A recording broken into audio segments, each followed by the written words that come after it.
Isaiah's role was to open our eyes to God's great work of redemption, which is much bigger than one nation or one time period.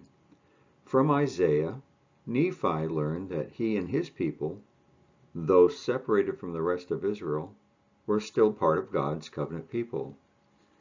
In Isaiah, New Testament writers found prophecies about the Messiah that were being fulfilled right before their eyes. And in Isaiah, Joseph Smith found inspiration for the latter-day work of gathering Israel and building Zion. When you read Isaiah, what will you find? After quoting from Isaiah chapter 54, which is in 3 Nephi chapter 22, Jesus Christ commands the people, "And now behold, I say unto you, that you ought to search these things. Yea, a commandment I give unto you, that ye search these things diligently. For great are the words of Isaiah. For surely he spake as touching all things concerning my people, which are the house of Israel. Therefore it must needs be that he must speak also to the Gentiles." I have here a chart on the historical timeline of Isaiah, and the meaning of the word Isaiah, or the name Isaiah, is God is salvation. So we can start with the beginning of the United Kingdom of Israel, when Jerusalem was established by King David. Then his son, King Solomon, he was the first to start in the first temple period that was built. And then all the way through the kings of the southern kingdom of Judah, we have King Uzziah. And in Isaiah chapter 6, verse 1, we get this phrase, "In the year that King Uzziah died," that is the calling of Isaiah to be a prophet. During that time, Micah was a prophet, and then from there, we can go further into when Jerusalem was destroyed the first time, conquered by the Babylonians. And it was during that time that King Hezekiah was the king of the southern kingdom. And that's the time frame in which the Lehites leave Jerusalem. And during that time, Jeremiah was a prophet, Ezekiel, and Daniel. So who was Isaiah? Well, we have a king by the name of Amaziah, and it was his son, King Uzziah, that Isaiah becomes the prophet during his reign, or just as he dies. King Amaziah had a brother called Amoz, not Amos, but Amoz. And Amoz had a son, Isaiah. So that makes King Uzziah and Isaiah cousins. And in 2 Chronicles chapter 26, verse 22, we read, "Now the rest of the acts of Uzziah, first and last, did Isaiah the prophet, the son of Amoz, write." As the scribe to his cousin King Uzziah, Isaiah was familiar with the royal family and many of the leaders in Jerusalem. When King Uzziah died, the Lord called Isaiah to be his prophet for the entire house of Israel. But Isaiah, of course, is the most profound of the Old Testament prophets, oft-quoted in the Old Testament. If you look under quotations in the Bible dictionary, you'll see he was oft-quoted by the Lord in the New Testament, particularly as he was teaching his disciples. Fragments and whole scrolls of Isaiah among the Dead Sea Scrolls like no other Old Testament prophet. A man who was born, as far as we can tell, around 775 BC. As a teenager was when Jonah was the prophet. Amos, Hosea were prophets contemporary with him, maybe even Joel. Micah would be a younger disciple prophet during the time of Isaiah. Lived during the reign of many kings, as indicated in the first verse of the first chapter. In fact, Uzziah, Jotham, Ahaz, and Hezekiah. That's a long tenure. A long tenure, probably 40 years as a prophet. It starts in the year that King Uzziah dies, so around 740 BC, and will last until sometime after 700 BC, when, according to Jewish tradition, and this is quite strong, he actually was a martyr and sealed his testimony with his life, sawn in half with a wooden saw, put inside a hollow, rotten log, and with a hardwood saw sawn in half. a mighty prophet, a great poet. Over 90% of his writings are in poetry.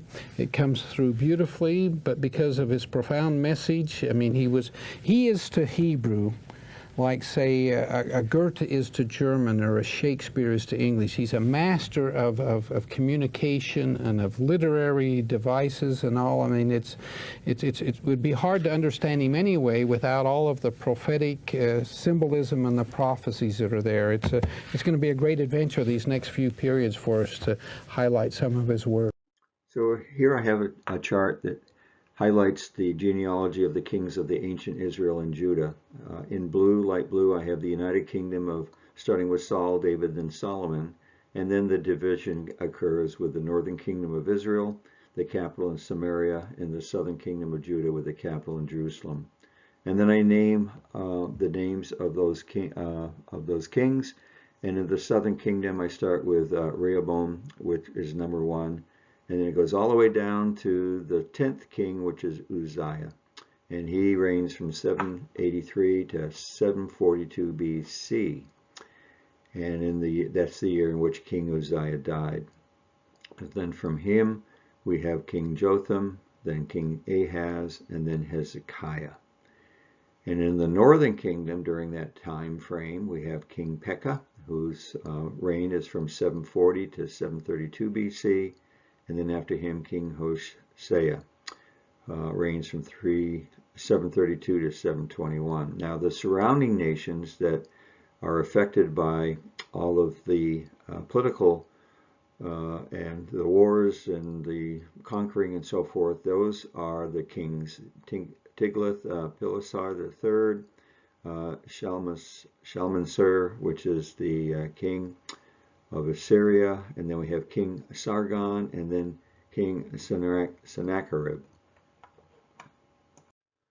Isaiah prophesied on the coming of the Messiah, who would be Jesus Christ, the future history of the house of Israel. He gave warnings to both kingdoms and gave addresses to foreign nations, and finally foretold of the events in the last days. Many of Isaiah's prophecies concern the expansion of the Assyrian Empire and its threat to the kingdom of Judah. He lived through the reigns of 4 kings of the kingdom of Judah. It was during the king Uzziah's reign that the northern kingdom of Israel and the southern kingdom in Judah were both wealthy and had political power. With that wealth came many social ills. There was idleness and drunkenness, greed, envy, and so forth. And it was common for the wealthy to take advantage of the poor via heavy taxation. Religious activity was reduced to rituals and a worship of pagan gods. Morals were very lax, and immorality prevailed. Isaiah was called to the ministry during this moral decline. We can read that in Isaiah chapter 6. And if we go to the Book of Mormon, that's 2 Nephi chapter 16. After King Uzziah, his son, King Jotham, was the king, and he was the co-regent with his father for 16 years.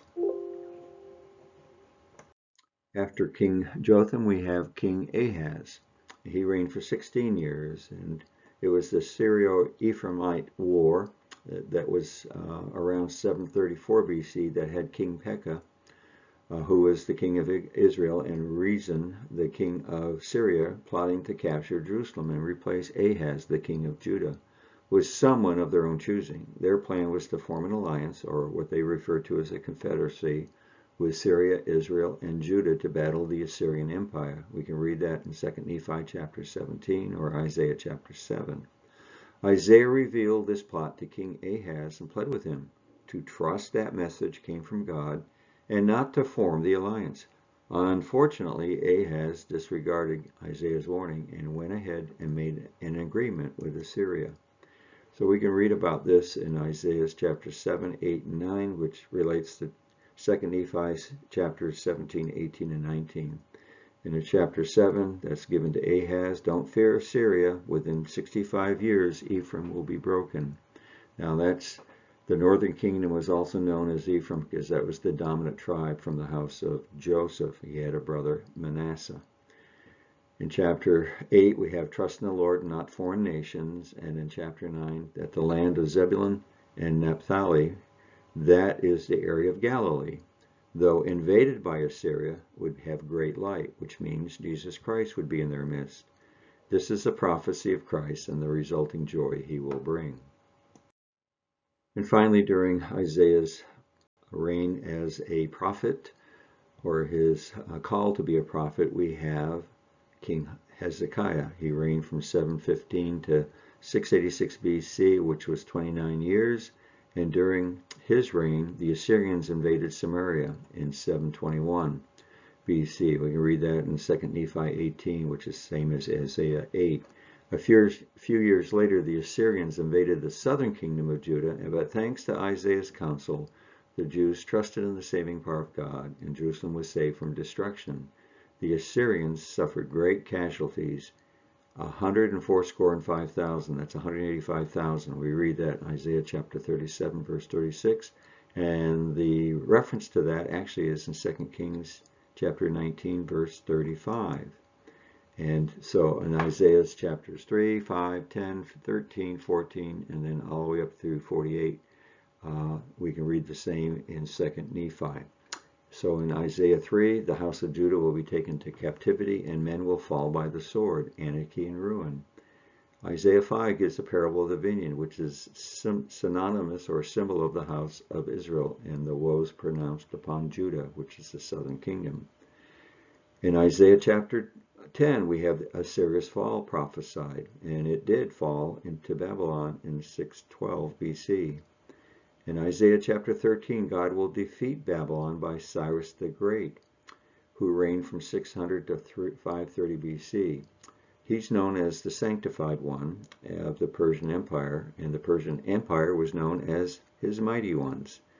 In Isaiah chapter 14, it's the fall of Babylon, whose king is compared to the fall of Lucifer from heaven. And finally, in Isaiah chapter 48, which we'll get into many lessons from now, the Lord will not forsake the house of Israel after Babylon is destroyed. Israel will be released from bondage. Isaiah was a master poet of parallelisms. It's a Hebrew symbolic way of expressing ideas. So, for example, in Isaiah chapter 9, verse 3, you have increased the rejoicing, you have magnified the joy. So increase and magnified are synonymous, rejoicing and joy. So in 9:10, the bricks have fallen down, but we will build with hewn stones. The sycamores have been cut down, but we will replace them with cedars. So notice bricks and hewn stones are synonymous, sycamores and cedars, fallen down and build, cut down and replace. Whose arrows will be sharp and their bows bent. That's in chapter 5, verse 28. So you have arrows and bows being sharp and being bent. Another one in Isaiah chapter 2, verse 3. Come ye and let us go up to the mountain of the Lord, to the house of the God of Jacob. So mountain and a house are synonymous, and Lord and the God of Jacob.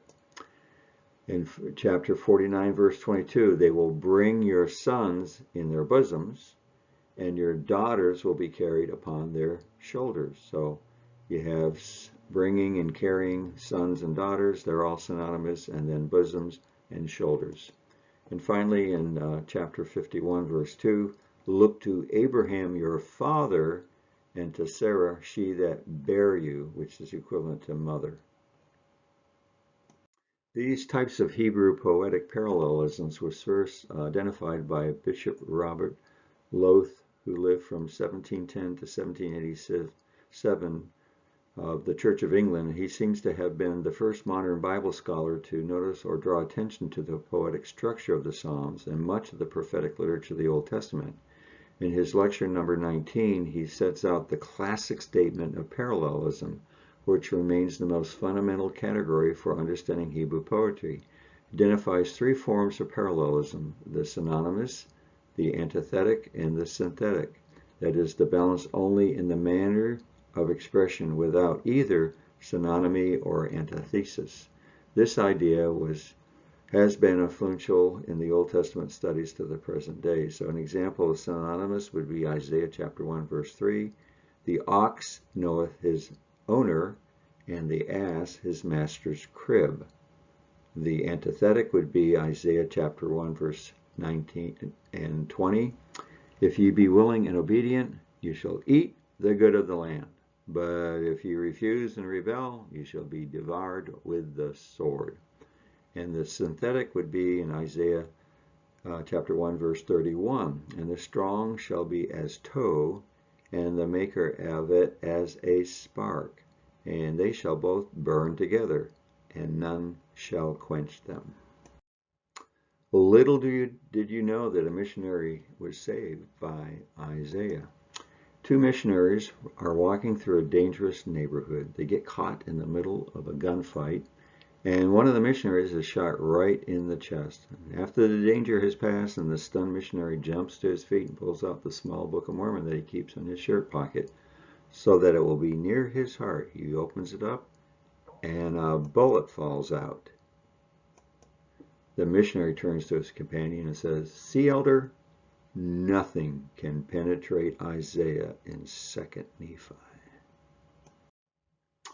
We know that Isaiah comments quite extensively on the house of Israel. However, we learn in the Book of Mormon that some of those prophecies may not be accurately transcribed. So let's take a look. So in Isaiah chapter 48 verse 2 it says, "For they call themselves of the holy city, and stay themselves upon the God of Israel. The Lord of hosts is his name." Now let's compare this to the Book of Mormon, which corrects some errors perhaps. So let's take a look. This is found in 1 Nephi chapter 20 verse 2. "Nevertheless they call themselves of the holy cities, but they do not stay themselves upon the God of Israel, who is the Lord of hosts. Yea, the Lord of hosts is his name." So let's compare another one. This is in Isaiah chapter 29 verse 10. "For the Lord hath poured out upon you the spirit of a deep sleep, and hath closed your eyes. The prophets and rulers, and your rulers, their seers, hath he covered." So you get the intention, the feeling that the Lord is doing this. However, in the Book of Mormon, we read the following: "The Lord hath poured out upon you the spirit of a deep sleep, for behold, ye have closed your eyes, and ye have rejected the prophets." Notice how it is formatted. "And your rulers and the seers hath he covered." Why? Because of your iniquity. So here the clarification is not that the Lord is doing all of this work, but the people have, in essence, rejected the prophets. And because of that, they are filled with iniquity. In my annotated edition of the book of Isaiah, I divide it into three main sections. Chapters 1 through 39 is the judgment that's given to Israel. Chapters 40 through 55 is comfort to the house of Israel. And then finally in chapters 56 to 66, there will be an everlasting covenant and judgment to the house of Israel. In my annotated edition of the book of Isaiah, I created chapter headings for each of the chapters within the 66 books. And off to the left, you can see how I have arranged each chapter with a letter A, B, C, D, all the way down to X, and then in reverse order to what we call A prime, B prime, C prime.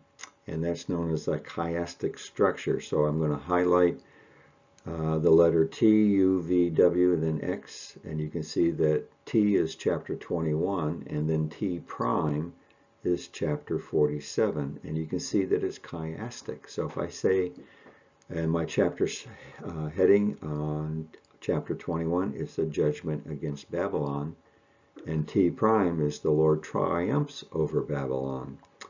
My chapter heading for chapter 22 is judgment against Jerusalem, atonement of Christ. And my chapter heading for chapter 46 is I will place salvation in Zion. And the two center chapters are chapters 33 and 34. So 33 is the wicked are burned at Christ's second coming, and chapter 34 is a day of wrath upon Edema, which is a symbol of the world. And that tells us that the book of Isaiah has to do with the end time. This lesson concerns chapters 1 through 12 in Isaiah. So I've taken the same chiastic pattern in lettering, and I then show the pattern that's reverse of that. So Isaiah chapter 1 would be equivalent to the chiastic chapter would be chapter 66. So I labeled the heading of chapter 1 is Israel's a sinful nation. It's the first judgment. And chapter 66, Israel's last judgment. And again, the judgments against Israel and Judah's sins is chapter 2. And B prime, or chapter 65, is Israel's suffering for their sins. And then if we get into the center of this chiastic pattern, we go into chapter 12, which is my letter L, and it simply has it as Israel's song of salvation, whereas the corollary to that, which is L prime, is come to the Lord, which is a chiastic pattern. The book of the prophet Isaiah. Isaiah lived in Jerusalem in the latter half of Israel's kingdom period, and he spoke on God's behalf to the leaders of Jerusalem and Judah. He spoke, first of all, a message of God's judgment. He warned Israel's corrupt leaders that their rebellion against their covenant with God would come at a cost, that God was going to use the great empires of Assyria and after them Babylon to judge Jerusalem if they persisted in idolatry and oppression of the poor. But that announcement was combined with a message of hope. Isaiah believed deeply that God would one day fulfill all of his covenant promises, that he would send a king from David's line to establish God's kingdom, remember 2 Samuel 7, that he would lead Israel in obedience to all of the laws of the covenant made at Mount Sinai, remember Exodus chapter 19. And all of this was so that God's blessing and salvation would flow outward to all of the nations, like God promised to Abraham in Genesis chapter 12. And it's this hope that compelled Isaiah to speak out against the corruption and idolatry of Israel in his day. Now, the book has a pretty complex literary design, but there's one simple way to see how it all fits together. Chapters 1 through 39 contain 3 large sections that develop Isaiah's warning of judgment on Israel. And it all culminates in an event pointed to at the end of chapter 39, the fall of Jerusalem and the exile of the people to Babylon. But in chapters 1 to 39, there's also a message of hope that after the exile, God's covenant promises would all be fulfilled. And chapters 40 to 66 pick up that promise of hope and develops it further. In this video, we're just going to focus on chapters 1 to 39. The first main section focuses on Isaiah's vision of judgment and hope for Jerusalem, and it begins as Isaiah accuses the city's leaders of covenant rebellion, idolatry, injustice, and God says he's going to judge the city by sending the nations to conquer Israel.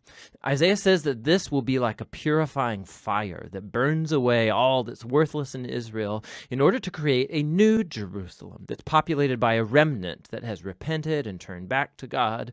And Isaiah says that that's when God's kingdom will come and all nations will come to the temple in Jerusalem and learn of God's justice, bringing about an age of universal peace and harmony. Now, it's this basic storyline of the old Jerusalem purifying judgment into the new Jerusalem. This is going to get repeated over and over throughout the book, getting filled in with increasing detail. So, at the center of this section is Isaiah's grand vision of God sitting on his throne in the temple. And he's surrounded by these heavenly creatures that are shouting that God is holy, holy, holy. And Isaiah suddenly realizes just how corrupt he and his people Israel are. And he's certain that he's going to be destroyed by God's holiness, but he's not. God's holiness, in the form of this burning coal, comes and burns him, but not to destroy. Rather, it purifies him from his sin. And as Isaiah ponders the strange experience, God commissions him with a very difficult task. He is to keep announcing this coming judgment, but because Israel has reached a point of no return, his warnings are going to have a paradoxical effect of hardening the people. But Isaiah is to trust God's plan. Israel is going to be chopped down like a tree and left like a stump in a field. And that stump will itself be scorched and burned. But after all of that burning, God says that this smoldering stump is a holy seed that will survive into the future. It's a small sign of hope, but who or what is that holy seed? The rest of this section offers an answer. Isaiah confronts Ahaz, a descendant of David and a king of Jerusalem, and he announces his downfall.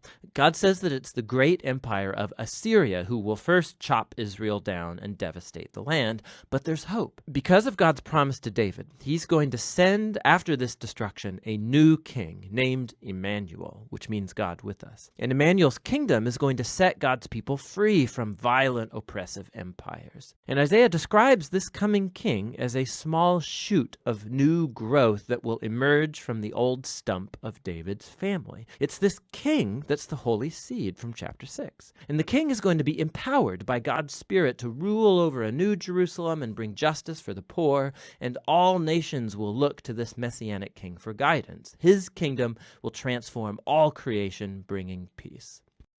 So let us take a look at some of these prophecies and warnings, and this will be from Isaiah chapter 2, verses 10 through 17, which is similar to 2 Nephi chapter 12, verses 10 through 17. So what I have here is in blue all of the words of Isaiah, and I write them as couplets. And in the bracketed bold text, which you'll see right at the beginning in verse 10, the heading is the day of Jehovah, and in bracket and bold I have the words, O ye wicked ones.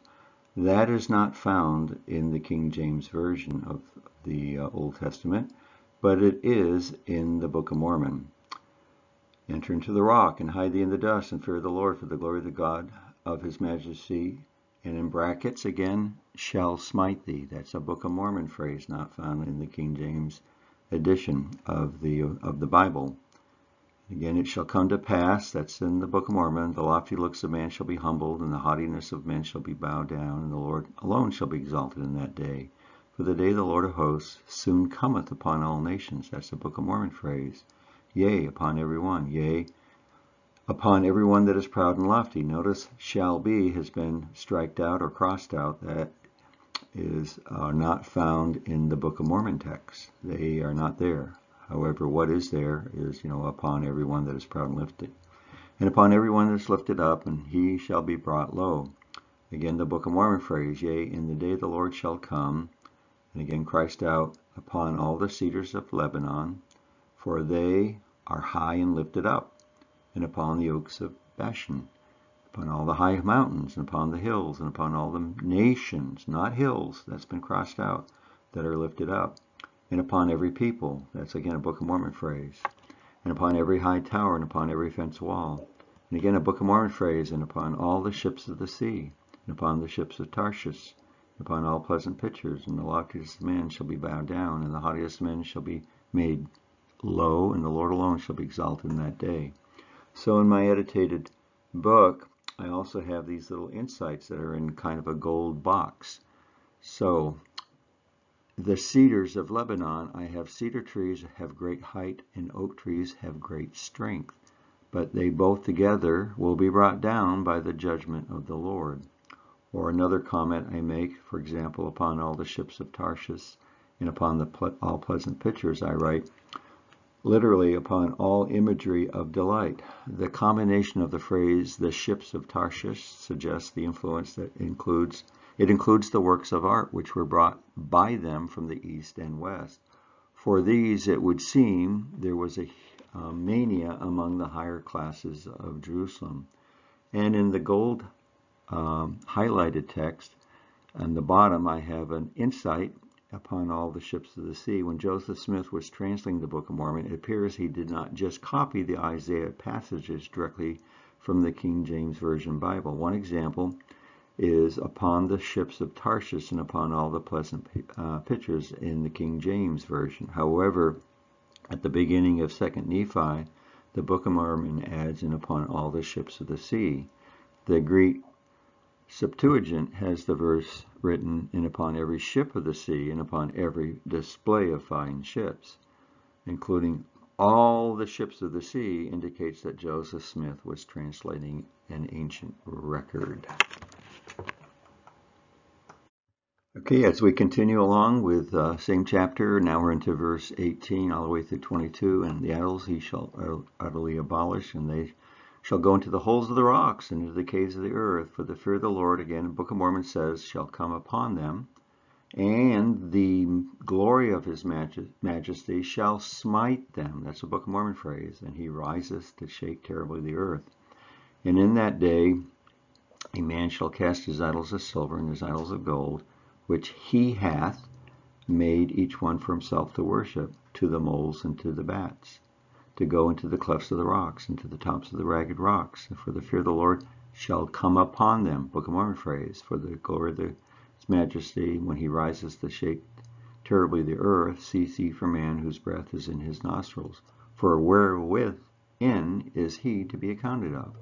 So again, I have these comments. For example, the imagery of verse 20 is striking, that people throw their gold and silver to moles and bats, animals who are blind from living so long in darkness. The irony of this is that people who understood the material value of precious metals and should also have seen the spiritual impotence of the idols will throw these precious items to animals who will not be able to see them at all.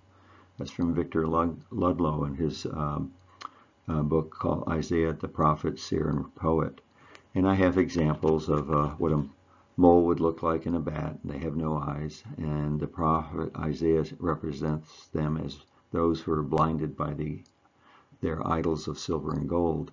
And then the phrase cease ye from man, I have this comment from the Reverend Joseph Benson, who is a theologian, and he wrote a book called The Old and New Testament of Our Savior Jesus Christ, and back in 1857, where he states the following: the prophet here subjoins an admonitory exhortation to the men of his own and of all times to dissuade them from placing any confidence in man, however excellent in dignity or great in power, as his life depends upon the air which he breathes through his nostrils, and which, if it be stopped, he is no more.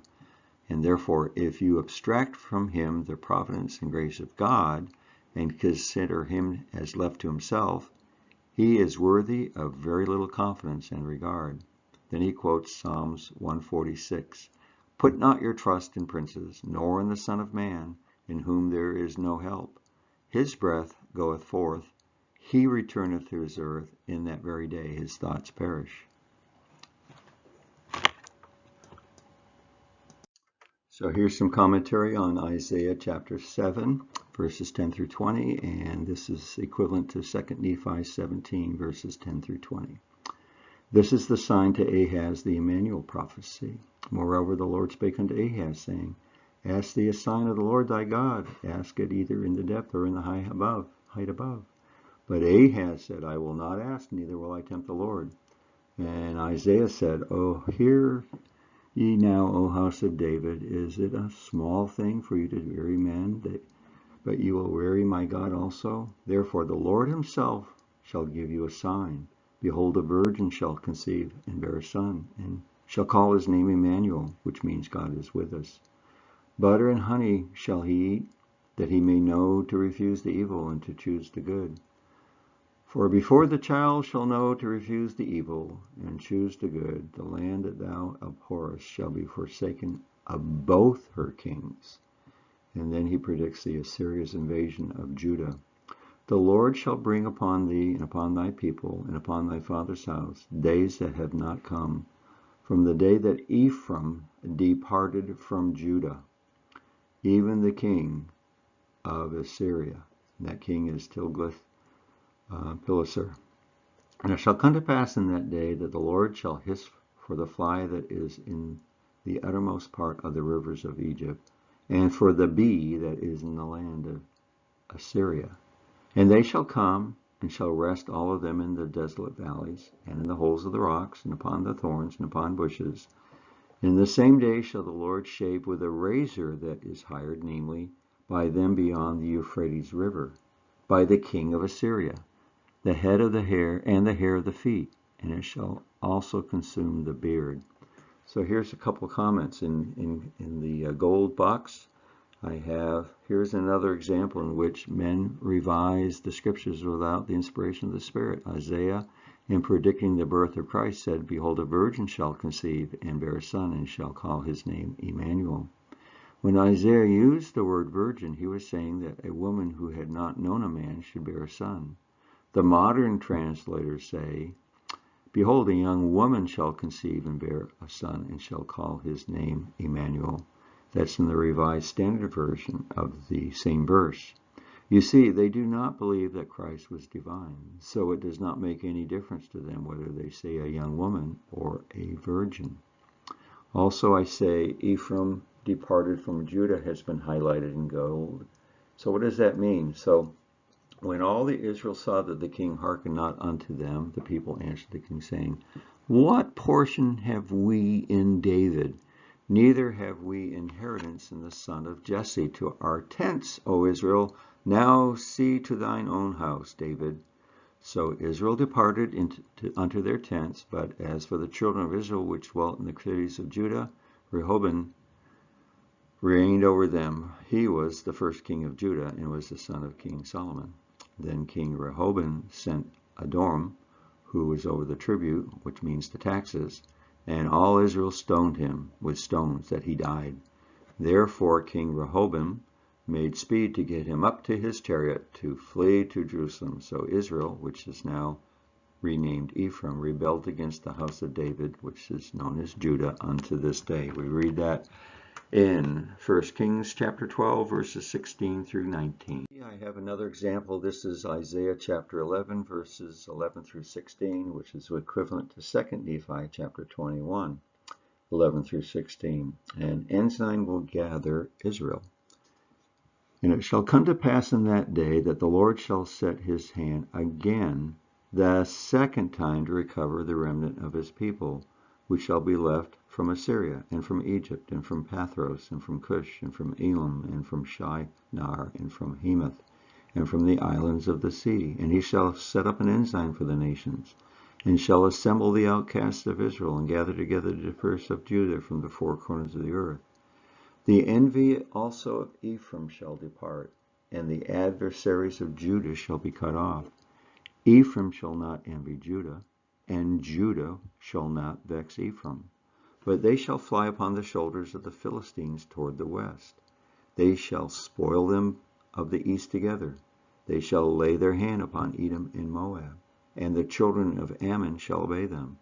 And the Lord shall utterly destroy the tongue of the Egyptian sea, and with his mighty wind shall he shake the hand over the river, and shall smite it in the seven streams, and make men go over dry shod, which means with dry feet or shoes. And there shall be a highway for the remnant of his people, which shall be left from Assyria, like as it was to Israel in the day when he came up out of the land of Egypt.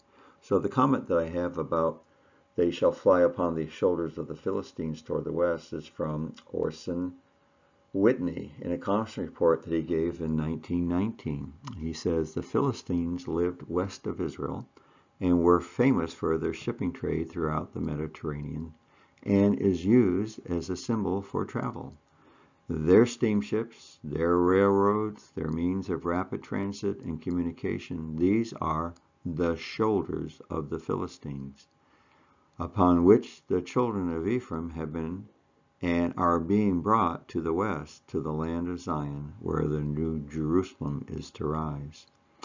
Also, when I make the statement of and highlight in gold the second time to recover the remnant of his people, Joseph Smith said the following: "The time has at last arrived when the God of Abraham, of Isaac, and of Jacob has set his hand again the second time to recover the remnants of his people, which have been left from Assyria, and from Egypt, and from Pathros, and from Cush, and from Elam, and from Shinar, and from Hamath, and from the islands of the sea, and with them to bring in the fullness of the Gentiles, and establish that covenant with them which was promised when their sins should be taken away. This covenant has never been established with the house of Israel, nor with the house of Judah, for it requires two parties to make a covenant, and those two parties must be agreed, or no covenant can be made. For those interested in the annotated edition of the book of Isaiah, you can go to my website at beaconlightbooks.com, or you can email me at drhocking@gmail.com. In addition, you could go to the Deseret Book website, and there, if you type in as a search Isaiah, you'll find many choices of books that have been published that delve into much of the prophecies of Isaiah and how they can be applied to their time, that it was prophesied in the Old Testament time, as well as the Book of Mormon times and our times. Thank you for watching.